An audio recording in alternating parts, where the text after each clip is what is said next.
मस्साजोगचे सरपंच संतोष देशमुख हत्या प्रकरणातील संशयित आणि खंडणी प्रकरणातील आरोपी वाल्मिक कराड सध्या बीड शहर पोलीस स्थानकात आहेत। पोलिसांनी बेड्या ठोकल्यानंतर वाल्मिकचा तुरुंगात पहिला दिवस हा मनमर्जी करण्यात गेलाय। बीडमध्ये सीआयडी कोठडीत असलेल्या वाल्मिकनं रात्रभरात जेवण केलंच नसल्याची माहिती समोर आली आहे। बीडच्या खंडणी प्रकरणातील आरोपी वाल्मिक कराडला 15 दिवसांची पोलीस कोठडी सुनावण्यात आली आहे। आज वाल्मिकचा कोठडीतील पहिला दिवस होता। पहिल्याच दिवशी तुरुंगात गेल्यानंतर काही तासातच वाल्मिकला श्वास घेण्यास त्रास झाला। वाल्मिकला शुगर आणि बीपीचा त्रास असल्याने त्याला श्वास घेण्यास त्रास झाला।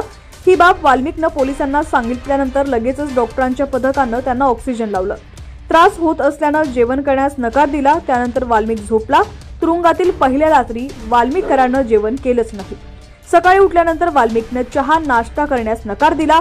त्रास होत असल्याचं कारण देऊन झोपून राहिला। अखेर पोलिसांनी आग्रह केल्यानंतर वाल्मिक जेवण करण्यास तयार झाला। सकाळी 11:30च्या सुमारास त्यांनी अर्धी चपाती खाल्ली। मधुमेह आणि रक्तदाबाचा त्रास असल्यानं वाल्मिक कराडवर औषध उपचार सुरू आहेत। वाल्मिक कराडला तुरुंगात पहिल्याच दिवशी त्रास झाला। वाल्मिक कराडला काही तासात होणारा त्रास हा खरा की खोटा याची पोलीस स्थानकाच्या वर्तुळात दबक्या आवाजात चर्चा सुरू झाली आहे। तब्येत ढासळल्याचं कारण देत चौकशीपासून लांब पळण्याचा वाल्मिकचा प्रयत्न दिसत आहे। आज तर पहिलाच दिवस होता, अजून पुढचे 14 दिवस कोठडीतून सुटका नाही। त्यामुळे पुढे या प्रकरणाला काय वळण मिळणार हे पाहणं महत्त्वाचं ठरणार आहे।